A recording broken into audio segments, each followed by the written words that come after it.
Class 12 semester 3 chapter 3 এই যে অধ্যায়টি সমকালীন বিশ্বে নিরাপত্তার ধারণা, এই অধ্যায় থেকে আমরা আজ 30টি এমসিকিউ প্রশ্নের আলোচনা করব। আগে যে দুটো পার্ট রয়েছে, পার্ট 1 পার্ট 2, মানে সমকালীন বিশ্বের নিরাপত্তার ধারণার যে এই পার্ট 1 পার্ট 2, এখানে 25-50টা এমসিকিউর আলোচনা হয়েছে। আজকে আমরা এই অধ্যায় থেকে সমকালীন বিশ্বে নিরাপত্তার ধারণা যে অধ্যায় আছে সেই অধ্যায় থেকে পার্ট 3 যে আলোচনা সেটা আমরা শুরু করছি। এই যে এমসিকিউ আলোচনাগুলো হচ্ছে, এই এমসিকিউ আলোচনাগুলোর সঙ্গে যে সংক্ষিপ্ত বিবরণ দেওয়া হচ্ছে সেগুলো অবশ্যই শুনবে, দেখবে, কারণ এমসিকিউ প্রশ্নের যে উত্তরগুলো সেটা সহজে অবশ্যই মনে থাকবে। ঠিক আছে, চলো তাহলে আমাদের প্রথম কোশ্চেন, কত খ্রিস্টাব্দে রামসার সম্মেলন অনুষ্ঠিত হয়েছিল? 1971 খ্রিস্টাব্দে রামসার সম্মেলন অনুষ্ঠিত হয়েছিল। 1971 সালে ইরানের রামসারে এই সম্মেলন অনুষ্ঠিত হয়েছিল। এর উদ্দেশ্য ছিল কি? এর উদ্দেশ্য ছিল জলাভূমি এবং তাদের সম্পদ সংরক্ষণ ও টেকসই ব্যবহার নিশ্চিত করা। টেকসই মানে সাস্টেনেবল যে ডেভেলপমেন্টটা, সেটাকে সুনিশ্চিত করা। এই চুক্তিটা কার্যকর হয়েছিল 1975 খ্রিস্টাব্দে। মানে সম্মেলনটা অনুষ্ঠিত হয়েছিল 1971 সালে, কিন্তু তা কার্যকর হয়েছিল 1975 খ্রিস্টাব্দে। রামসার সম্মেলন কত তারিখে অনুষ্ঠিত হয় বা হয়েছিল? 2রা ফেব্রুয়ারি। তাহলে 1971 সালের 2রা ফেব্রুয়ারি রামসার সম্মেলন অনুষ্ঠিত হয়েছিল। রামসার সম্মেলনে মূল বিষয়বস্তু কি ছিল? রামসার সম্মেলনে মূল বিষয়বস্তু ছিল জলাভূমি সংরক্ষণ, যেটা আমরা সংক্ষিপ্ত আলোচনা করলাম। রামসার সম্মেলনে কতগুলি দেশ অংশগ্রহণ করেছিল? 158টি দেশ রামসার সম্মেলনে অংশগ্রহণ করেছিল। সমগ্র বিশ্বে 2021 সালের জুলাই মাস পর্যন্ত রামসার সাইটের সংখ্যা কতগুলি, বা রামসার সাইটের মোট সংখ্যা কয়টি? 2424টি, মানে হচ্ছে রামসার সাইটের সংরক্ষিত এলাকা সারা বিশ্বে 2424টি। ভারতবর্ষে বা ভারতে রামসার সাইটের সংখ্যা কতগুলি? ভারতবর্ষে রামসার সাইটের সংখ্যা আছে তোমার 75টি। এই যে ভারতবর্ষে 75টি রামসার সাইট আছে, তার মধ্যে কয়েকটা বোঝার জন্য উদাহরণ দেওয়া থাক। যেমন হচ্ছে ভিতরকণিকা ম্যানগ্রোভ, চিল্কা হ্রদ পূর্ব কলকাতার জলাভূমি, লোকটাক হ্রদ মণিপুরে রয়েছে, এটা একটা রামসার সাইটের মধ্যে পড়ে। সুন্দরবন, হীরাকুদ জলধার, এইগুলো হচ্ছে পরিচিত স্থান, তোমাদের মনে থাকবে বা বিষয়টা বুঝতে সুবিধা হবে, সেই জন্যই কয়েকটা উদাহরণ দেওয়া। তাহলে ভারতবর্ষে এই রামসার সাইটের সংখ্যা 75টি। তবে এই যে একটু আগে আলোচনা করলাম যে রামসার সাইট ভারতবর্ষে কতগুলি রয়েছে, বর্তমানে কিন্তু প্রায় 2500 রামসার সাইটের সংখ্যা রয়েছে। এইখানে যে হিসাবটা দেওয়া আছে 2021 সাল পর্যন্ত, 2021 সাল পর্যন্ত 24, কিন্তু বর্তমান কাল পর্যন্ত প্রায় 2500 রামসার সাইট রয়েছে। এই যে রামসার সাইট, এই রামসার সাইটের উদ্দেশ্য হচ্ছে কি? উদ্দেশ্য হচ্ছে তোমার বিশ্বব্যাপী জলাভূমি সংরক্ষণ ও তাদের বাস্তুতন্ত্রের উপাদান, প্রক্রিয়া ও সুবিধার মাধ্যমে মানব জীবনকে টিকিয়ে রাখা। যদি বাস্তুতন্ত্র নষ্ট হয়ে যায়, মানব জীবনও দুর্বিষহ হয়ে উঠবে। সেই জন্যই এই রামসার সাইটে পরিবেশগত দিক থেকে একটা চুক্তি সম্পাদন করা হয়েছিল। পরের কোশ্চেনে আসি। রামসার সম্মেলনে গৃহীত উদ্দেশ্য হল, রামসার সম্মেলনের গৃহীত উদ্দেশ্য উপরের সবগুলি। তাহলে কয়ে কি আছে? প্রতিটি দেশের গুরুত্বপূর্ণ জলাভূমিকে সংরক্ষণ করা, ক্ষয়ে আছে জলের সুস্থায়ী ব্যবহার প্রসঙ্গে আলোকপাত করা, গয়ে আছে জলাভূমির বেআইনি দখলদারি সম্পূর্ণরূপে বন্ধ করা। কত খ্রিস্টাব্দে ভারতে রামসার চুক্তি কার্যকর হয়?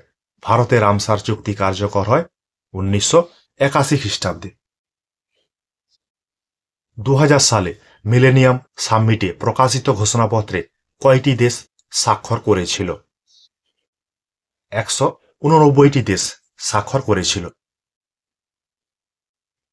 2000 সালে মিলেনিয়াম সামিটে প্রকাশিত ঘোষণাপত্রের কয়টি লক্ষ্য পূরণের কথা বলা হয়েছে? 8টি লক্ষ্য পূরণের কথা বলা হয়েছে। আমরা যে প্রথম পার্টের আলোচনা করছিলাম সেইখানে এই প্রশ্নগুলি রয়েছে। Transforming our world the 2030 agenda for sustainable development নামক ঘোষণাপত্র প্রকাশিত হয় কত সালে? কোন সম্মেলনে? 2015 সালের আমেরিকার একটি সম্মেলন। এই সম্মেলনটা নিউ ইয়র্কে হয়েছিল। পরিবেশ অবক্ষয় রোধে করণীয় কর্তব্য কি? উপরের সবকটি। পরিবেশকে রক্ষা করতে হলে বনসৃজন বৃদ্ধি করতে হবে, কৃষিক্ষেত্রে জৈবিক পদ্ধতির ব্যবহার করতে হবে, গয়ে আছে বর্জ্য বস্তুর পুনর্ব্যবহার করতে হবে। তাহলে এইভাবেই তোমার পরিবেশ রক্ষা করা যাবে। Transforming our world the 2030 agenda for sustainable development নামক ঘোষণাপত্রে কয়টি উদ্দেশ্যের কথা বলা হয়েছে? 17টি উদ্দেশ্যের কথা বলা হয়েছে। তাহলে 8টি লক্ষ্য এবং 17টি উদ্দেশ্য পূরণের কথা বলা হয়েছে এই এজেন্ডাতে। জোহানেসবার্গ সম্মেলনে যে বিষয়টির উপর বিশেষ গুরুত্ব দেওয়া হয়েছিল সেটা কি? সুস্থায়ী উন্নয়ন। সুস্থায়ী উন্নয়ন বলতে সাস্টেনেবল ডেভেলপমেন্ট, মানে তুমি সম্পদের এমন ব্যবহার করবে যাতে ভবিষ্যৎ প্রজন্মও সেই সম্পদ ব্যবহার করতে পারে। মানে প্রয়োজনের অতিরিক্ত সম্পদ ব্যবহার করা যাবে না। তোমার যতটুকু প্রয়োজন তুমি ততটুকুই ব্যবহার করবে, বাদ বাকি ভবিষ্যৎ প্রজন্মের জন্য গচ্ছিত করে রাখবে। এটাই যে তোমার সুস্থায়ী উন্নয়ন। জোহানেসবার্গ সম্মেলনে যে ধরনের দেশগুলির উন্নয়নের উপর জোর দেওয়া হয় তা হল খ এবং গ উভয়ই অনুন্নত দেশ। উন্নয়নশীল দেশ। উন্নয়নশীল দেশ বলতে যেসব দেশগুলো আস্তে আস্তে করে উন্নতির দিকে এগাচ্ছে সেগুলোকে বলা হবে তোমার উন্নয়নশীল দেশ। আর অনুন্নত দেশ বলতে যারা এখনো পর্যন্ত দরিদ্র সীমাতেই বাস করছে, এখনো পর্যন্ত উন্নতির কোনো আলো তারা দেখতে পায়নি, সেই সব দেশগুলোকে বলা হবে অনুন্নত দেশ। জোহানেসবার্গ সম্মেলনে যে এজেন্ডাটির লক্ষ্যগুলি নির্দিষ্ট সময়ের মধ্যে অর্জন করার কথা বলা হয়েছে তা হল এজেন্ডা 21। এই সম্মেলনের গুরুত্বপূর্ণ দিকগুলো হয়েছে তোমার দরিদ্র দূরীকরণ, জলবায়ুর পরিবর্তন, পরিবেশগত চ্যালেঞ্জ, টেকসই উন্নয়ন। এইসব বিষয়গুলোকে নিয়ে এই এজেন্ডা 21-এ জোহানেসবার্গ সম্মেলনটা হয়েছিল, সেখানে আলোচনা করা হয়েছিল। জোহানেসবার্গ সম্মেলনের উদ্দেশ্য কি? উপরের সবকটি। কয়ে আছে কি? প্রতিটি দেশের সুস্থায়ী উন্নয়নের উপর বিশেষ গুরুত্ব দেওয়া। ক্ষয়ে আছে সুস্থায়ী উন্নয়নের মাধ্যমে দারিদ্রতা ও পরিবেশগত অবক্ষয় রোধ করা। গয়ে আছে মানব সংহতি গড়ে তোলার গুরুত্বকে স্বীকৃতি দেওয়া। আইপিসিসি প্যানেলটি কত খ্রিস্টাব্দে গঠন করা হয়েছিল? আইপিসিসি প্যানেলটি গঠিত হয়েছিল 1988 খ্রিস্টাব্দে। এনে দুটোতেই দাগ দেওয়া আছে, তবে 1988 উত্তর। এই আইপিসিসি যে প্যানেলটি এটি সম্মিলিত জাতিপুঞ্জের যে বিশ্ব আবহাওয়া দপ্তর বা WMO এবং সম্মিলিত জাতিপুঞ্জের পরিবেশ কর্মসূচি UNEP, এই যে দুটি সংস্থা রয়েছে এই দুটি সংস্থার অধীনে এই আইপিসিসি প্যানেলটি গঠন করা হয়েছিল। বর্তমানে এর সদস্য সংখ্যা 195টি দেশ। এর সদর দপ্তর রয়েছে তোমার জেনেভাতে, সুইজারল্যান্ডের জেনেভা। বর্তমান চেয়ারম্যান যিনি আছেন তিনি হলেন জিম স্কিয়া। আইপিসিসি এর সচিবালয় কোথায় অবস্থিত? মানে এর সদর দপ্তর কোথায় অবস্থিত? জেনেভাতে, সুইজারল্যান্ডের জেনেভাতে অবস্থিত। কিসের অধীনে আইপিসিসি গঠিত হয়েছিল? একটু আগে আলোচনাতে বললাম WMO আন্তর্জাতিক আবহাওয়া দপ্তর এবং UNEP যে দুটি দপ্তর আছে সেই দুটি দপ্তরের অধীনে এই আইপিসিসি গঠন করা হয়েছিল। এখানে শুধুমাত্র WHO দেওয়া আছে, তাই WHO উত্তর হবে। এই যে দপ্তরটা, এর উদ্দেশ্যটা কি ছিল? এই দপ্তরের উদ্দেশ্য ছিল জলবায়ু পরিবর্তন সম্পর্কিত বৈজ্ঞানিক তথ্য সরবরাহ করা, যা সরকারগুলিকে জলবায়ুর নীতি তৈরিতে সাহায্য করবে। মানে প্রতিটা দেশকে বৈজ্ঞানিক তথ্য সরবরাহ করবে জলবায়ু সংক্রান্ত বিষয়ে। কতগুলি রাষ্ট্র আইপিসিসি কে পরিচালনা করে? 195টি রাষ্ট্র আছে। আইপিসিসি এর সদস্য রাষ্ট্রের সংখ্যা 195টি। আইপিসিসি এর সম্পূর্ণ রূপটি কি? এর সম্পূর্ণ রূপটি হচ্ছে inter governmental panel on climate change. IPCC এর প্রথম রিপোর্ট কত খ্রিস্টাব্দে প্রকাশিত হয়েছিল?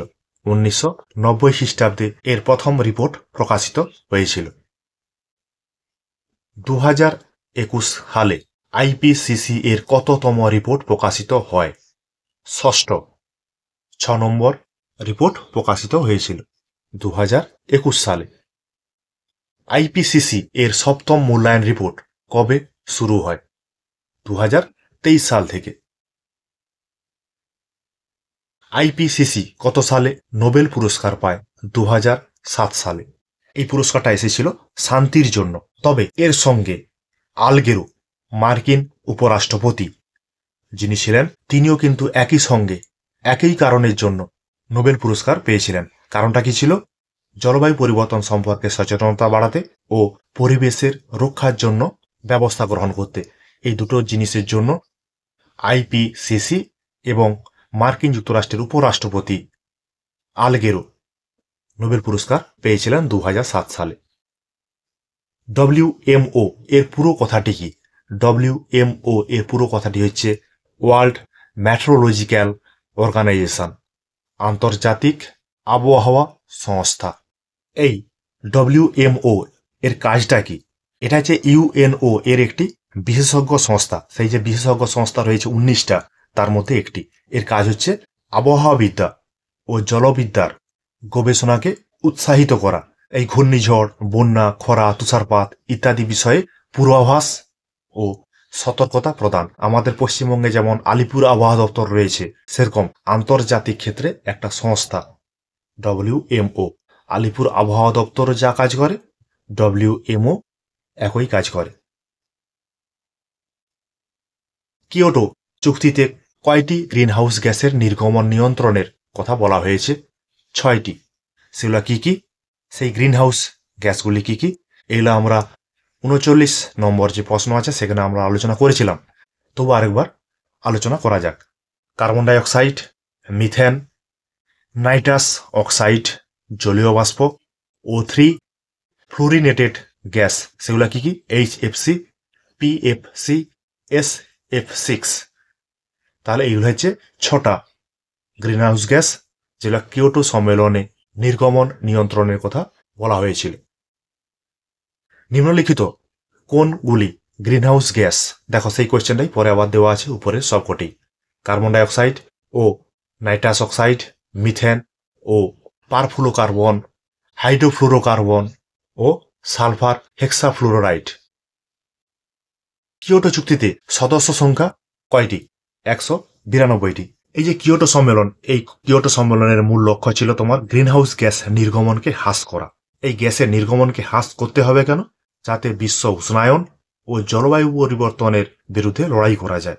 এই প্রটোকল বা এই সম্মেলনটা 1997 সালে গৃহীত হয়েছিল, যেটা 2005 সালে এসে কার্যকারী হয়। ভারত কত সালে কিয়োটো চুক্তিতে স্বাক্ষর করে? 2002 সালে কিয়োটো চুক্তিতে স্বাক্ষর করে। তাহলে তোমাদের কাছে আজকে 30টি MCQ আলোচনা করা হলো। সমকালীন বিশ্বের নিরাপত্তার ধারণা, এই যে তৃতীয় পাঠ, এই তৃতীয় পাঠে দেখবে প্রতিটা কোশ্চেনের সঙ্গে সংক্ষিপ্ত একটু বিবরণ দেওয়া আছে, শুনবে, বই পড়বে। বই পড়ার সঙ্গে সঙ্গে এই MCQ আলোচনাগুলো দেখবে, অবশ্যই সহজ হবে এবং পরীক্ষায় তোমরা ভালো রেজাল্ট করতে পারবে। ঠিক আছে, তোমাদের জন্য আমার এই কিঞ্চিত প্রয়াস।